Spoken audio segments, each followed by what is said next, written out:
जहां हमने छोड़ा था उसके बाद में। तो एक्चुअली अगर आज के सेशन की थोड़ी सी मैं भूमिका बताऊं, या आज हम क्या पढ़ने वाले हैं, तो हम ऐसा बताने वाले हैं, जो कि भगवत गीता का श्लोक है 18.66, विच सेज, कोई बताना चाहेगा? किसी को याद है 18.66? सर्वधर्मान् परित्यज्य मां एकं हरी बोल। शरणं व्रज। ये श्रद्धा माता जी प्लीज थोड़ा सा लाउडली बोलिए हम सबके लिए। जी प्रभु जी, हरे कृष्ण। सर्वधर्मान् परित्यज्य माम एकं शरणं व्रज, अहं त्वं सर्व पापैर्भ्यो मोक्षयिष्यामि मा शुच। थैंक यू माता जी, थैंक यू सो मच। इसका थोड़ा सा मीनिंग अगर हम समझना चाहें, तो भगवान श्री कृष्ण क्या कह रहे हैं? सर्वधर्मान परित्यज्य, इसको ब्रेक करके पढ़ते हैं, सर्वधर्मान, सभी धर्मों को क्या करो? परित्यज्य, छोड़ दो। माम एकम शरणम व्रजा, सारे धर्मों को छोड़कर मेरी ही शरण में आ जाओ। अहम त्वाम, मैं तुम्हारे सर्व पापेभ्यो, सारे पापों को मोक्षयिष्यामि, मोक्ष दे दूंगा, छुड़वा दूंगा, सारे पापों को नष्ट कर दूंगा। मां शुचा, डरो मत। तो भगवान यहाँ पर श्योरिटी दे रहे हैं कि आपको डरने की कोई भी जरूरत नहीं। आपको करना क्या है? सारे धर्मों को भूल जाइए, सारे धर्मों का त्याग कर दीजिए। जो भी था कोई बात नहीं, आप अब क्या करिए? भगवान की शरण में आ जाइए, और भगवान क्या करेंगे? सारे पापों को विनष्ट कर देंगे, और डरने की कोई भी बात नहीं है। तो इसके बारे में हम आगे अब चर्चा करने वाले हैं, कि पहले भगवान ने हमें क्या बताया, और अब भगवान हमें आगे क्या इंस्ट्रक्शंस दे रहे हैं। यस, कौन रीड करना चाहेगा यहाँ से?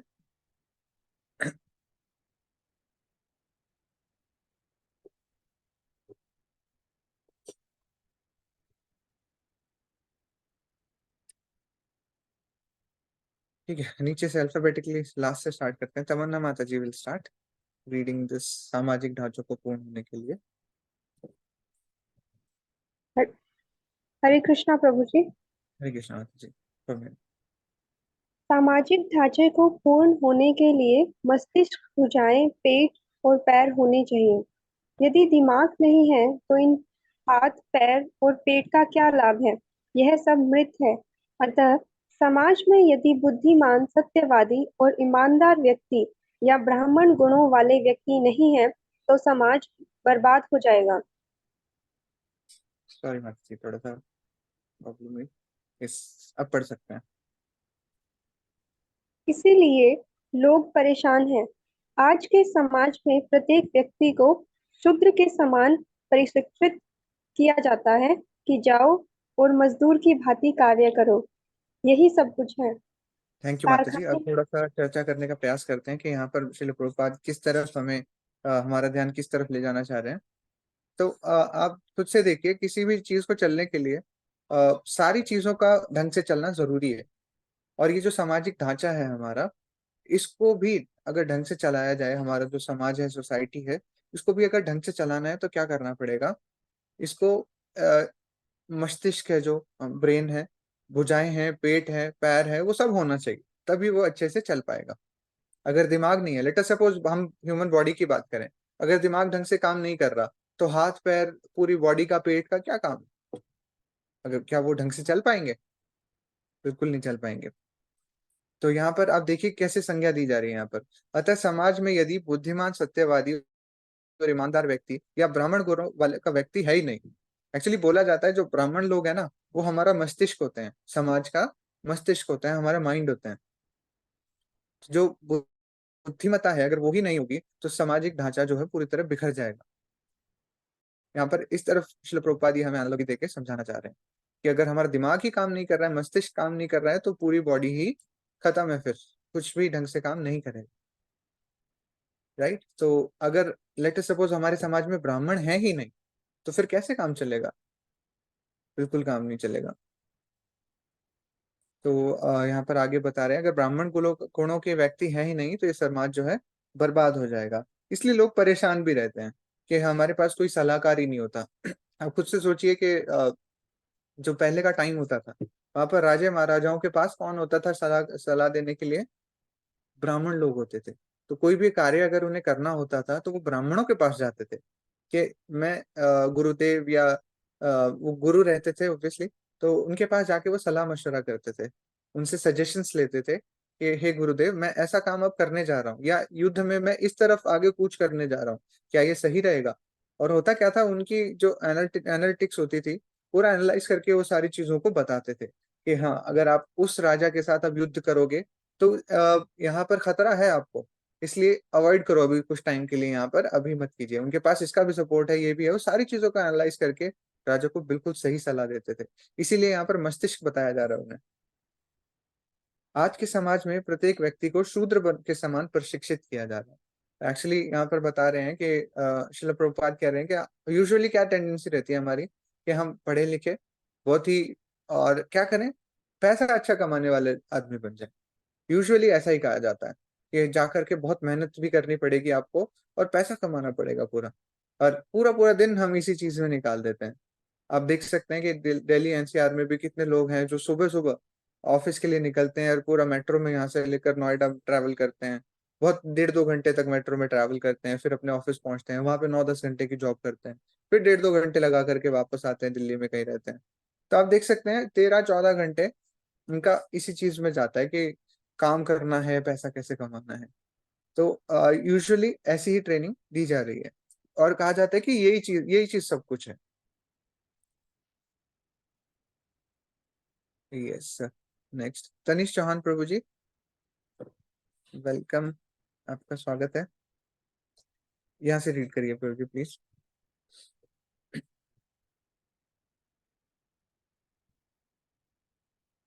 हरे कृष्णा।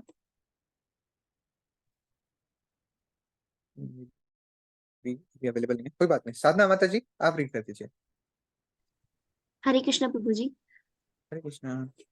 कारखाने में जाओ और पैसा कमाओ, और जब व्यक्ति को पैसा मिल जाता है तो वह तुरंत शराब और औरत खरीदता है। अतः अगर आप समाज को नीचा गिराना चाहो तो ऐसे खराब व्यक्ति पैदा करोगे तो समाज को खराब करने वाले हैं।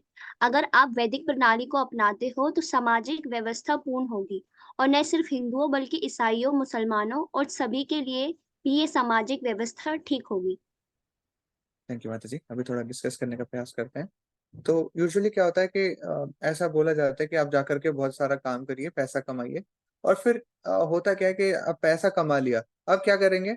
अब फ्रस्ट्रेशन है ऑफिस की, इतना ट्रैवल भी किया, इतना थक चुके हैं, तो होता क्या है, लोग यूजुअली वीकेंड्स कैसे मनाते हैं? फिर पब्स वगैरह में जाके, है ना, वहां पे ड्रिंक भी करते हैं, वो सब करते हैं, जो कि बिल्कुल गलत है। फिर पैसे को ऐसे उड़ा देते हैं, वो जो पैसा उन्होंने 5-6 दिन में कमाया वीकेंड पे ऐसे उड़ा देते हैं। तो ये बहुत ही गलत चीज है। तो यहाँ पर आगे प्रभुपाद जी बता रहे हैं, अगर आप समाज को नीचे गिराना चाहें तो ऐसे खराब व्यक्ति पैदा करेंगे जो समाज को खराब करने वाले हैं। और इसके ऑपोजिट प्रभुपाद जी बता रहे हैं कि अगर वैदिक प्रणाली को अपना लिया जाए तो क्या होगा? सामाजिक व्यवस्था पूर्ण हो जाएगी। जैसे प्रभुपाद जी यहाँ पर बता रहे हैं ना, मस्तिष्क है, भुजाएं हैं, पेट और पैर, ढंग से चलाना है तो ये सब होना चाहिए। जब पेट में कुछ जाएगा, हमारी खुराक जाएगी, पेट अगर स्वस्थ रहेगा, तब क्या होगा? तब वो पूरी बॉडी को एनर्जी दे पाएगा, हाथ पैरों को एनर्जी दे पाएगा, ताकि वो चल पाए। मस्तिष्क क्या करेगा? वो ढंग से बताएगा कि अब इस सिचुएशन में क्या करना है, राइट? तो ये इन सब का एक पूरा समावेश होना चाहिए, प्रॉपर ये कोऑर्डिनेशन में रहना चाहिए इनका। और इससे क्या होगा? ऐसा नहीं होगा सिर्फ हिंदुओं के लिए अच्छा हो जाएगा, नहीं। प्रभुपाद जी ने कभी नहीं कहा कि हिंदुओं के लिए। आप सोसाइटी का नाम ही देखिए, international society for Krishna consciousness. Krishna जो है सिर्फ एक व्यक्ति के नहीं है, या सिर्फ भारत के नहीं है, इंटरनेशनल, वो पूरे जगत के हैं, जगन्नाथ हैं वो। इसीलिए यहाँ पर श्रील प्रभुपाद ने क्या कहा? International society. और भगवान कृष्ण ही सुप्रीम है, is the supreme personality of God head, इसीलिए सोसाइटी का नाम भी इस्कॉन रखा गया, कृष्णा कॉन्शियसनेस बनाया, राइट? तो इसीलिए प्रभुपाद जी फिर से पूरा इंक्लूसिव तरीके से बता रहे हैं, सबको इंक्लूड कर रहे हैं। किन किन को इंक्लूड किया? सिर्फ हिंदुओं के लिए नहीं, ईसाइयों, मुसलमानों और सभी के लिए, सभी जितने भी आगे जितने भी लोग हैं, जिस भी धर्म को वो मानते हैं, राइट, सभी के लिए सामाजिक व्यवस्था जो है बिल्कुल ठीक हो जाएगी, और this world will be a happy place to live. ठीक है, अब भगवान कृष्ण क्या कह रहे हैं? जो अभी तक पढ़ा उससे आगे की बात बता रहे हैं। पहले तो उन्होंने बताया कि इस सोसाइटी में क्या होना चाहिए, बहुत अच्छे तरीके से सारे जो वर्णाश्रम धर्म के जितने भी चार कैटेगरीज हैं उनका एक सामंजस्य होना चाहिए, एक इक्विलिब्रियम में होना चाहिए, वो मेंटेन वेल बैलेंस्ड होना चाहिए। इसके बाद आगे बता रहे हैं, यस, अनन्या राव प्रभु जी, आप रीड कर दीजिए प्लीज। यहाँ से।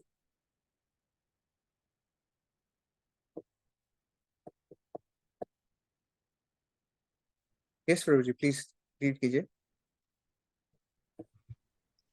लेकिन जब आप पूरी तरह से कृष्ण के शरण में जाओ तो आप चारों वर्णाश्रम के नियमों को छोड़ सकते हो। इसलिए कृष्ण ने कहा है सर्वधर्मान परित्यज्य। और अंत में मेरा यही निर्देश है कि समस्त धार्मिक पद्धति का यहाँ तक कि धार्मिक नियमों का परित्याग करो और सिर्फ मेरी शरण में आओ। थैंक यू प्रभु जी। यहाँ पे थोड़ा सा चर्चा करने का प्रयास करते हैं। तो यहाँ पर क्या बता रहे हैं, श्रील प्रभुपाद बता रहे हैं कि जो भी अभी तक चार वर्णाश्रम नियमों का अभी तक जिनकी भी बात करी थी हमने, उनको हम छोड़ सकते हैं। और करना क्या है, जैसा कि मैं बता रहा था अभी थोड़ी देर पहले, सर्वधर्मान परित्यज्य, कि सभी धर्मों को छोड़ दीजिए। यहाँ पर बताया जा रहा है कि जितने भी आप धर्म या जो भी चीज फॉलो करते हो, तो भगवान कह रहे हैं कि उन धर्मों को आप छोड़ सकते हैं और मेरी शरण में आ सकते हैं। मुझे माफ कीजिएगा, आज एक चीज मैं भूल गया। ठीक है, मेन टॉपिक अभी स्टार्ट हो रहा है, तो इससे पहले हम एक बार मंगलाचरण कर लेते हैं। ओम अज्ञानतिमिरान्धस्य ज्ञानाञ्जनशलाकया चक्षुरुन्मिलितं येन तस्मै श्रीगुरवे नमः। श्रीचैतन्यमनोभीष्टं स्थापितं येन भूतले स्वयं रूप कदा मह्यं ददाति स्वपदान्तिकं। वन्देऽहं श्रीगुरौ श्रीयुतापदकमलं श्रीगुरून् वैष्णवांश्च श्रीरूपं साग्रजातं सहगण रघुनाथान्वितं तं सजीवं साद्वैतं सावधूतं परिजनसहितं कृष्ण चैतन्य देवं श्रीराधा कृष्णपादान् सहगण ललिता श्रीविशाखान्वितांश्च। हे कृष्ण करुणा सिंधु दीनबंधु जगतपते गोपेश गोपिका कांत श्री राधा कांत नमोस्तुते। तप्त कांचन गौरांगी श्री राधे वृंदावनेश्वरी वृषभानुसुते देवी प्रणमामि हरिप्रिये। वाञ्छाकल्पतरुभ्यश्च कृपा सिन्धुभ्य एव च पतितानां पावनेभ्यो वैष्णवेभ्यो नमो नमः। जय श्री कृष्ण चैतन्य प्रभु नित्यानंद श्री अद्वैत गदाधर श्रीवासादि गौर भक्त वृंद। हरे कृष्ण कृष्ण कृष्ण हरे हरे, हरे राम राम राम हरे हरे। नमो ओम विष्णुपादाय कृष्ण प्रेष्ठाय भूतले श्रीमते भक्ति वेदांत स्वामिन इति नामिने। नमस्ते सारस्वते देवे गौरवाणी प्रचारिणे निर्विशेष शून्यवादी पाश्चात्य देशतारिणे। मूकं करोति वाचालं पंगुं लंघायते गिरिं यत्कृपातम् अहं वन्दे श्रीगुरुदीनतारिणं। परमानंद माधवं श्री चैतन्य।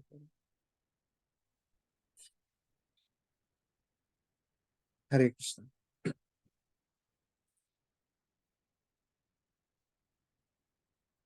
यस, तो यहाँ पर भगवान श्री कृष्ण स्वयं बता रहे हैं भगवत गीता में चैप्टर 18 श्लोका 66, सर्वधर्मान परित्यज्य माम एकम शरणम व्रजा, जिसकी चर्चा हम इस लेक्चर की शुरुआत में भी कर रहे थे।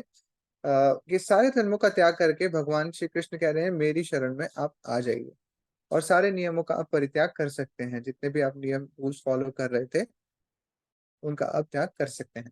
तो आपको ध्यान होगा लास्ट क्लास में हमने थोड़ी चर्चा की थी कि प्रकृति के 3 नियम कौन कौन से हैं। प्रकृति के 3 नियम हैं। सबसे पहले लोएस्ट लेवल जिसको माना जाता है तमोगुण, जिसे मोड ऑफ इग्नोरेंस पे बोला जाता है। मोड ऑफ इग्नोरेंस, कि इंसान इग्नोरेंस वाले मोड में रहता है, सब चीजों का छोड़ता रहता है, वो बहुत ही आलस में रहता है, नींद में रहता है, राइट। और इसके बाद आता है रजोगुण। रजोगुण इज मोड ऑफ पैशन, एक पैशन रहता है कि मुझे पैसा कमाना है। लेट सपोज ऐसा हो सकता है कि पैसा कमाना है, बहुत ज्यादा पैसे की तरफ भागता है वो, राइट, और भोग वृत्ति काफी ज्यादा होती है, तो दिस इज रजोगुण। उसके बाद आता है सतोगुण। सतोगुण जैसे ब्राह्मण की क्वालिटीज यहाँ पर श्रील प्रभुपाद बता रहे हैं कि ब्राह्मणिकल क्वालिटीज आएंगे, वो सतोगुण में रहता है, राइट। और अब भगवान क्या कह रहे हैं, इन तीनों गुणों को भी त्याग दो। क्या करो फिर, एक और इससे ऊपर एक और कैटेगरी है जो कृष्ण भावनामृत वाले लोगों को प्राप्त होती है, विच इज शुद्ध सत्व। क्या बताया मैंने, शुद्ध सत्व। वो एक्चुअली हमें अटेन करने का प्रयास करना है। अब ये लैडर है एक्चुअली। तमोगुण रहता है सबसे पहले, फिर रजोगुण रहता है, फिर सतोगुण रहता है, और फिर शुद्ध सत्व रहता है।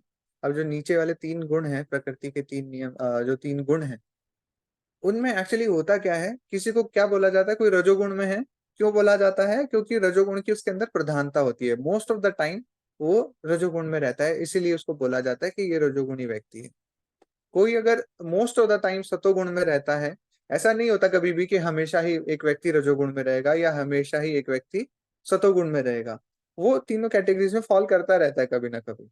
बट मेजर उसके अंदर क्या चीज आ रही है, उसके हिसाब से उसको बताया जाता है कि ये कौन से मोड में रह रहा है अभी। तो जिसके अंदर सबसे ज्यादा ब्राह्मणिकल क्वालिटीज रहती हैं, वो रजोगुण और तमोगुण की उसके अंदर प्रधानता नहीं है, थोड़ा थोड़ा टच होके रहता है, फिर वापस से सतोगुण में मोस्ट ऑफ द टाइम रहता है, उस व्यक्ति को बोला जाता है सतोगुणी। राइट। तो ये लैडर है, सबसे नीचे तमोगुण, फिर रजोगुण, फिर सतोगुण। अब सतोगुण से ऊपर है शुद्ध सत्व। तो आप खुद से सोचिए, अगर हमें शुद्ध सत्व अटेन करना है तो सबसे इजी किसके लिए होगा?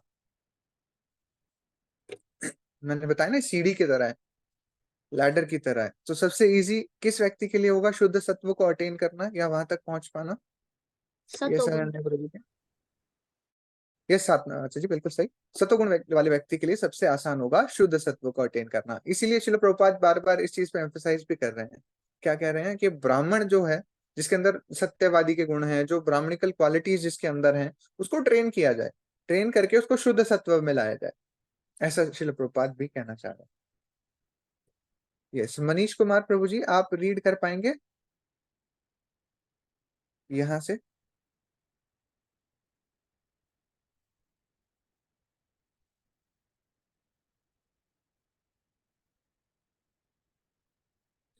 हरे कृष्णा प्रभु जी, एक बार अनम्यूट करने का ट्राई कीजिए प्रभु जी।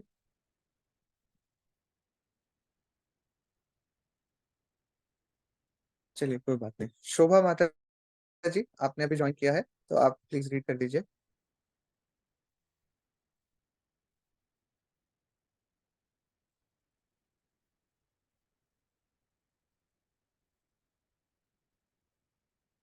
तो जी शायद अवेलेबल नहीं। श्रद्धा माता जी, ओवर टू यू।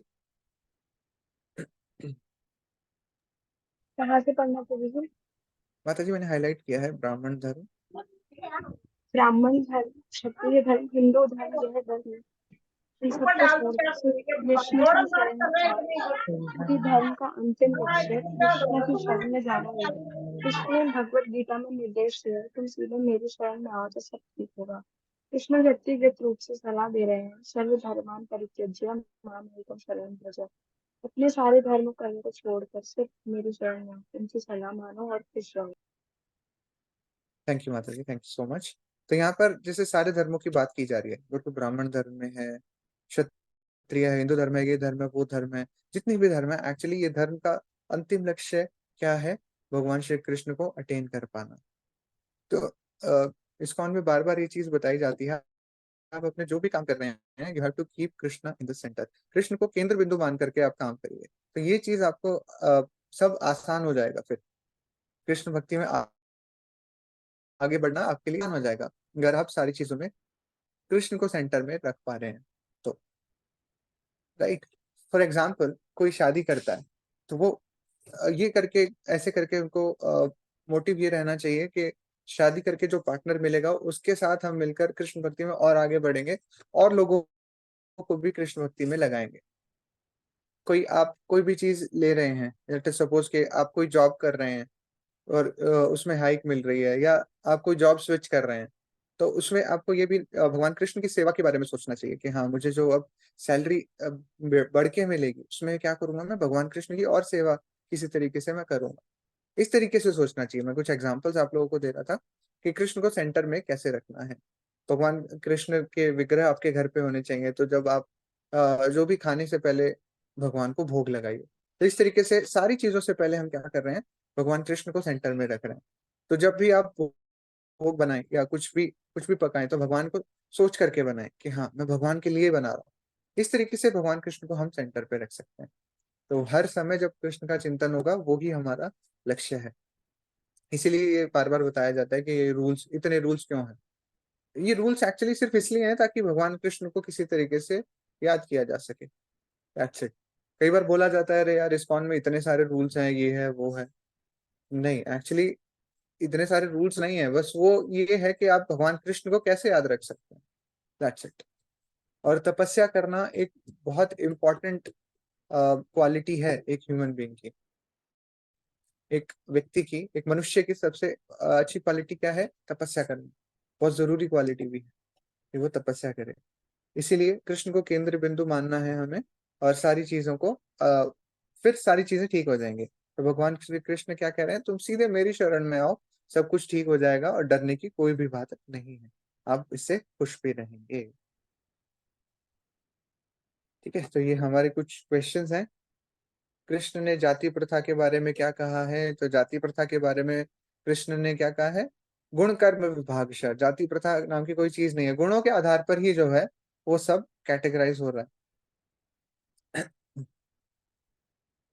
और उदाहरण के साथ हमें समझाना है, जन्म के अनुसार किसी की जाति अगर हमने निश्चित कर दी, हाउ गुड इज दैट और हाउ बैड इज दैट, कितना बुरा है, कितना गलत है ये चीज कि अगर हम जन्म के अनुसार किसी की जाति निश्चित कर देते हैं। इसका एग्जांपल मैंने लिया कि जैसे लेटर सपोज कोई हम बोलते हैं कि ब्राह्मण का घर में उत्पन्न हुआ है ये, तो ये ब्राह्मण ही कहलाएगा, बट वो चाहे वो शूद्र के ही काम क्यों ना करता हो।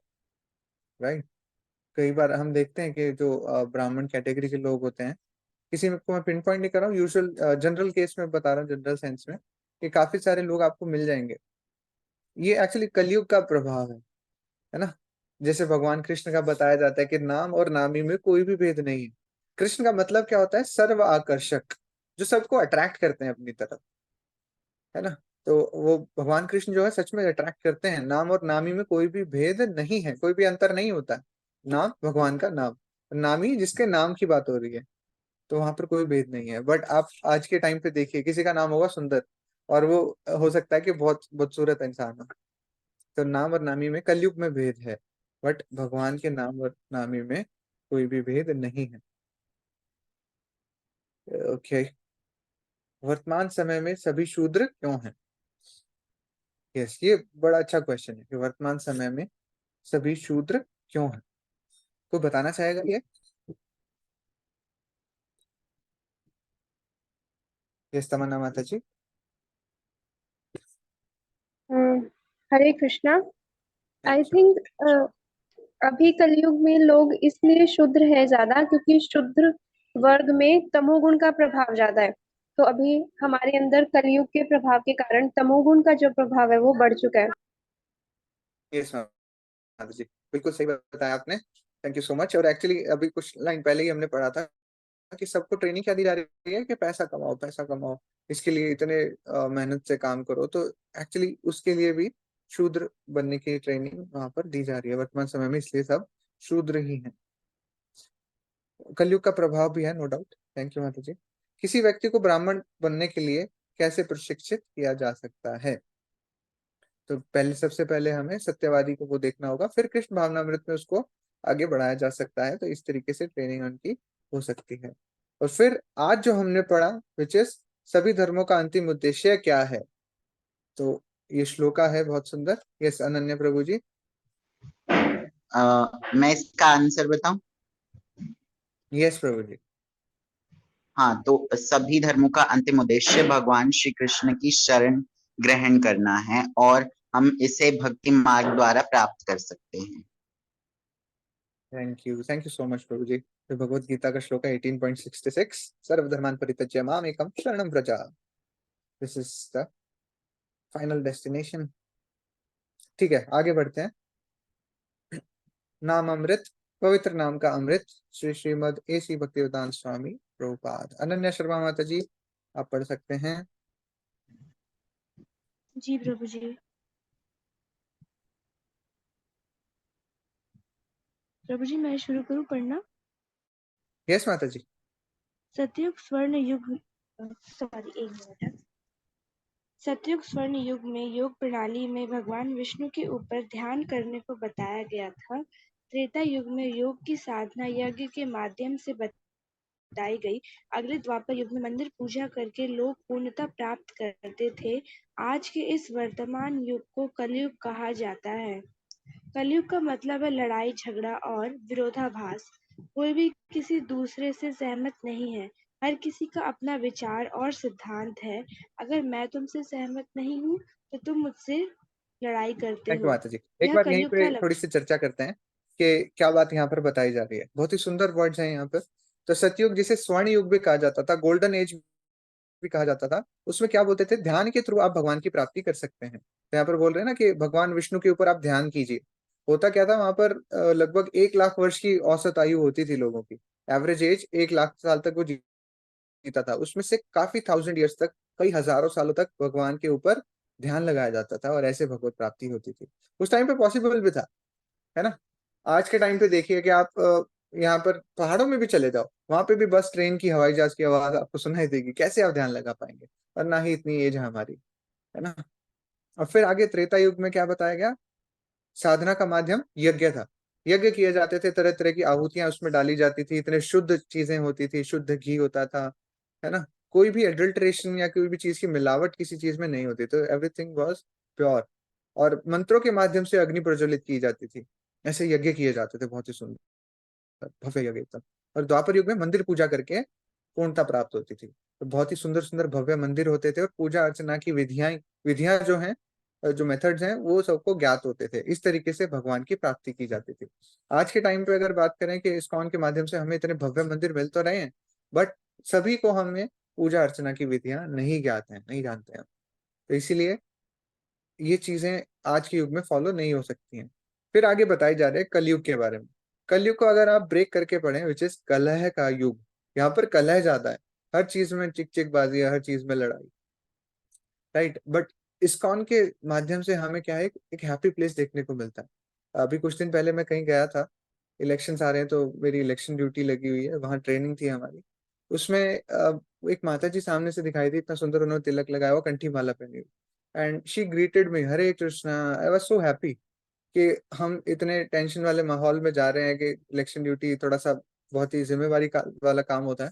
और वहां जैसे मैं एंटर कर रहा हूँ वहां पे, तो वहां माता जी मिल रहे हैं, Hare Hare Krishna. And thanks to ISKCON Srila Prabhupada, आज हम देखते हैं कि बहुत सारे लोग हमें ना कंठी माला पहने हुए दिखाई दे जाते हैं, तिलक धारण किए हुए दिख जाते हैं। तो ये वर्ल्ड जो है एक मतलब बहुत छोटा प्लेस दिखाई देने लगता है ना। International society for Krishna consciousness. तो हर पर्सन जो है कृष्णा कॉन्शियस हमें दिखाई देता है और बहुत अच्छा लगता है एक्चुअली।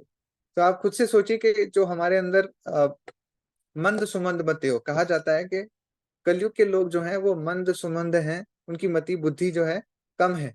और वो क्या कहते हैं कि अगर कोई मुझसे, आप खुद से कभी अपने ऊपर लेके देखिएगा इस चीज को, या कभी एनालाइज कीजिएगा कि आपके अकॉर्डिंग अगर कोई काम चल रहा है ना, you will be very happy कि हाँ बहुत बढ़िया चल रहा है सब। एक बार आपके अगेंस्ट या आपके फेवर में कोई काम नहीं हुआ, व्हाट विल यू थिंक कि यार ये तो इंसान बहुत ही खराब है, कभी नहीं सुनता किसी की, अपनी के चलाता रहता है। तो ऐसी फील आना बहुत ही नॉर्मल है, ये सबके साथ होता है। तो दिस इज कलह का युग। यहाँ पर कलह, लड़ाई झगड़ा, विरोधाभास, कोई भी एक दूसरे से सहमत नहीं होता कि यार ये कैसा अपनी अपनी चला रहा है, मेरी सुन नहीं रहा। तो होता क्या है, वहां पर विरोधाभास हो जाता है। विरोधाभास होने की वजह से, विरोध मतलब ऑपोजिट हो जाते हैं एक दूसरे के, तो वहां पर लड़ाई की स्थिति उत्पन्न हो जाती है। तो कलयुग का लक्षण है ये, क्या है, कलेर दोष निधे राज। बहुत सारे इसमें दोष हैं कलयुग में, हद से ज्यादा दोष हैं। और एक दोष ये दिखाई दे रहा है कि यहाँ पर कोई भी दो व्यक्ति प्रसन्नता से नहीं रह सकते हैं, अच्छे से नहीं रह सकते हैं। विरोधाभास बहुत ज्यादा हो रहा है, लड़ाइयाँ भी बहुत ज्यादा होती हैं। दिल्ली में तो मतलब पार्किंग के ऊपर, या किसी ने कहीं पानी बिखरा दिया उसके ऊपर लड़ाई हो रही है। कुछ भी बात होगी उसके ऊपर लड़ाई आप देखने को मिल सकती है कहीं भी आजकल। ठीक है। यस। शोभा माता जी, आप रीड कर पाएंगे?